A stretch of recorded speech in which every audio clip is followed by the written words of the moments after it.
Pardon me, I'm clearing up some notes here for later use, of course. The president warned that if Republicans want to propose a short-term fix and Democrats say no, then the firm ground Democrats think they're standing on now could soften just a bit. Okay? Well, House Speaker Boehner and his fellow Republicans are demanding that the President and Senate Democrats negotiate on deficit reduction steps that would be part of legislation to reopen the government and raise the limit on federal borrowing needed to pay its bills. Well, the President has refused to enter formal talks until the shutdown ends and the debt ceiling has been raised to remove the threat of default. Meanwhile, a senior House Republican says that GOP members may be willing to go for a short-term debt ceiling hike lasting 4 to 6 weeks, as long as the President agrees that negotiations will occur during that time. This is not the best scenario, but I think we ought to take it. Okay?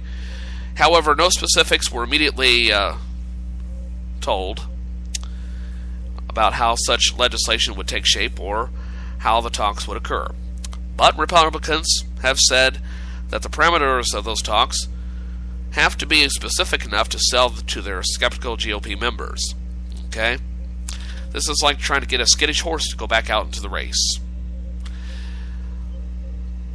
Well, let's see. So what would the Democrats be willing to talk about? Well, the lawmakers said House Democrats are open to hearing what Republicans have in mind with a short-term deal. Now, the GOP is seeking more leverage. The shutdown began when Congress failed to pass a spending plan for the new fiscal year that began October 1st. Now another deadline looms, the need to increase the federal borrowing limit by October 17th, or we risk a U.S. default, a first in American history. Well, the days of back-and-forth rhetoric and jibes between the leaders have brought no direct negotiations, but plenty of accusations and political spin. Yesterday, GOP leaders appeared to shift their focus from efforts to dismantle the president's health care reform, the initial driving force behind the shutdown, to securing spending cuts elsewhere. Well, Boehner, who earlier this year told his GOP colleagues that he was finished negotiating one-on-one with the president, has called for the president to sit down for what he calls a conversation on how to reopen the government and prevent what would be the first ever U.S. default as soon as next week. The way things are going, I don't think there will be discussions. I honestly believe I thought this shutdown would have ended early this week, Tuesday at the latest. It didn't happen. But when the president invited the entire White House Republican caucus the entire House Republican caucus to the White House as part of a series of meetings with legislators, Boehner's office responded that only the GOP leadership and committee chairman would attend today's meeting. So now he's arguing stupid minutia, trying to save face with his constituents, and he's falling flat on his face. The president's invitation was intended to demonstrate outreach to Republicans just 8 days from when the Treasury says Congress must increase the federal debt ceiling or risk default. Meanwhile, White House spokesman Jay Carney said the president was disappointed that Boehner was limiting attendance at today's meeting to fewer than 20 of more than 200 House Republicans, less than 10% of the leadership. Well, GOP leaders are now distancing themselves from the demands by Tea Party conservatives to also dismantling Obamacare a condition for agreement, which I agree with. The Tea Party is dragging the Republican Party down, especially in this case. Okay? Now I realize the Tea Party is largely a splinter-off group of the Republican Party, the far more conservative and albeit radical faction of the Republican Party. And to try to destroy the Affordable Care Act in this manner is highly illegal. Whether or not you like the Affordable Care Act or not, you can't dismantle it this way. You have to go through a legislative process because the Supreme Court has already upheld it. So the only way to do that is to submit legislation to do away with the Affordable Care Act. Well, guess what? That's going to put more federal workers out of business. Put them out of a job. Are you willing to do that? Of course, right now at this point, it really doesn't matter. Because they've got a job, they're just not getting paid for it. And they can't do their job because there's no money coming in. Well, Paul Ryan of Wisconsin, remember him? The Republican VP candidate on Mitt Romney's ticket last year? Well, he's back in the news. He's the committee chairman of the House Budget Committee, who was the party's vice presidential nominee last year, as I said. Well, he argued in a Wall Street Journal op-ed piece that Democrats and Republicans should focus on modest reforms to entitlement programs and the tax code. Okay, get to work on it then. Well, right now we need to find some common ground. Well, okay, yeah, I agree with that. How about a little less talk and a lot more action here? Well, Ryan's column never mentions the Affordable Care Act, instead focusing on forced spending cuts to domestic and military programs as well as reforms to Medicare. Ryan's omission appeared to anger his fellow conservatives who took to Twitter in response.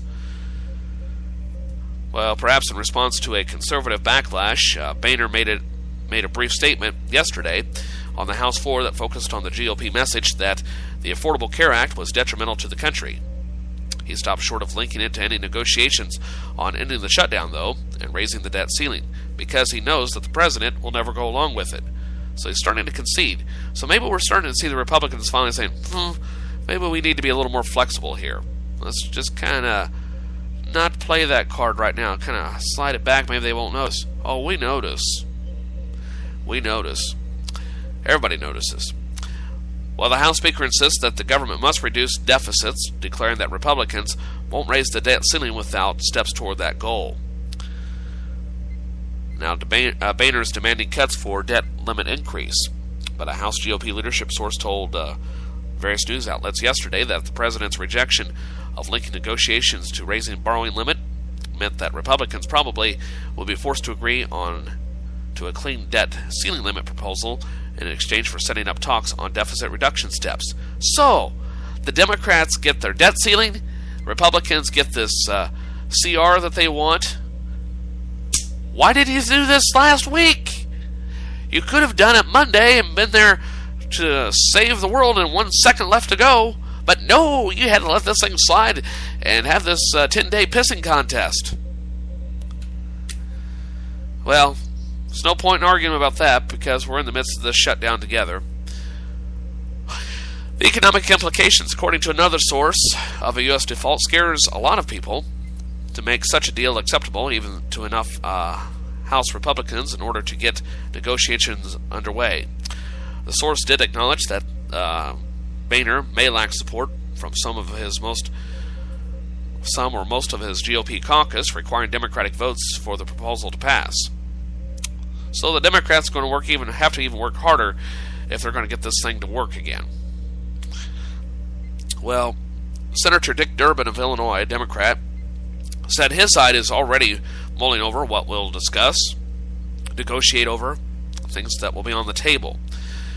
The GOP-led House, meanwhile, passed a measure Tuesday to set up a special negotiating team comprising members of both parties from the House and Senate, but the president and his fellow Democrats have rejected the concept as the latest Republican gimmick to force talks before raising the debt ceiling.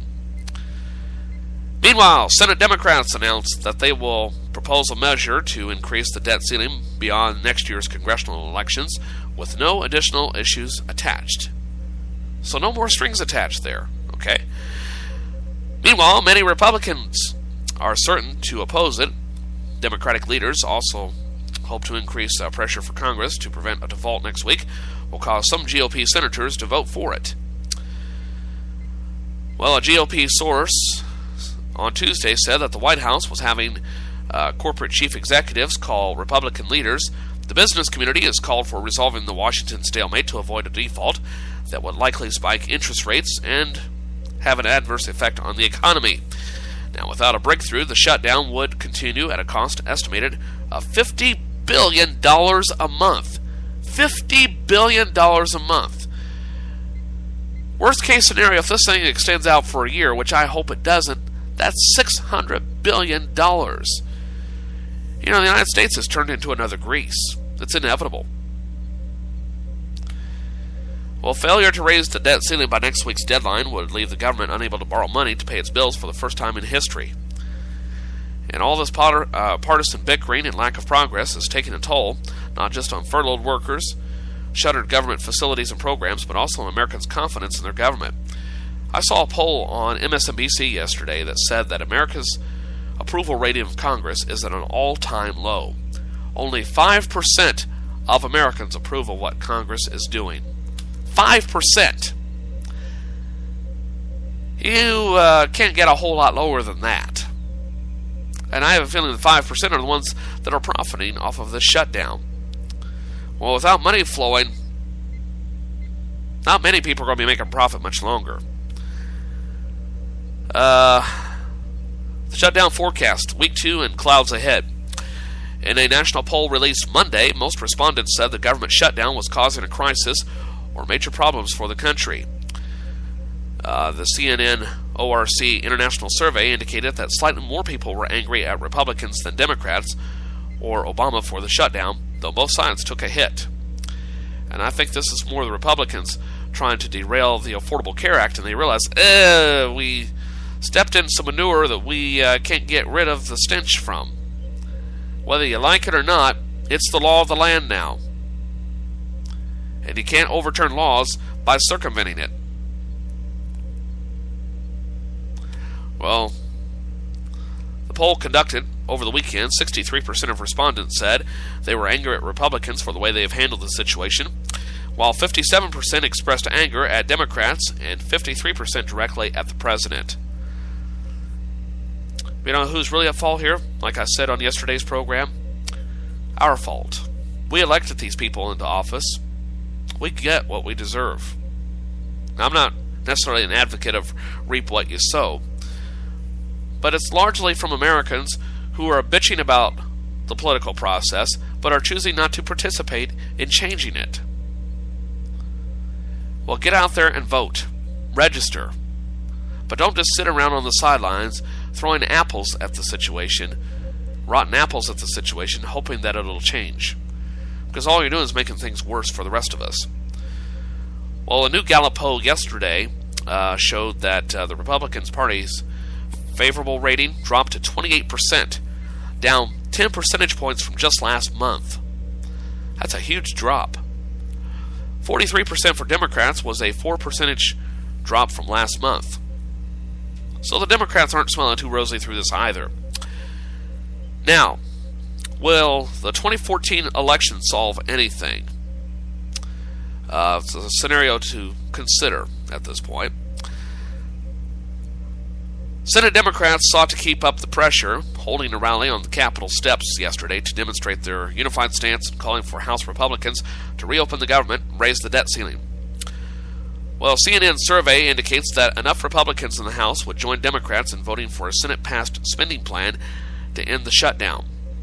All 200 Democrats and 19 Republicans support passing a continuing resolution with no additional legislative strings attached. Now, with 2 vacancies in the 435-member House, 217 votes are the minimum needed for the measure to win approval in the House. However, not enough Republicans seem to be willing to join their fellow Democrats in a procedural move to force House Speaker John Boehner to hold a vote for the Senate plan. Boehner has said the measure would fail to pass in the House, a contention rejected by President Obama and the rest of the Democrats. The Speaker has previously allowed measures to pass the House with mostly Democratic support, which has weakened his leadership among conservatives. Doing so now could cost him his leadership post due to the conservative backlash it will probably unleash. And meanwhile, the Pentagon has struck a deal with a charity to pay military death benefits. So, that's where we're at today. Not a whole lot has changed. And unfortunately, I don't see a whole lot of change coming in the immediate future. But only time will tell. Okay? And that's my Bruce Williams segment for today. Coming up in a few minutes, we'll get on to the more lighthearted things in the news, as well as what else is on the agenda for today, including the nationwide weather forecast, Kirksville, Missouri area weather forecast, today in history, along with market information, celebrity birthdays, and news headlines in a few minutes.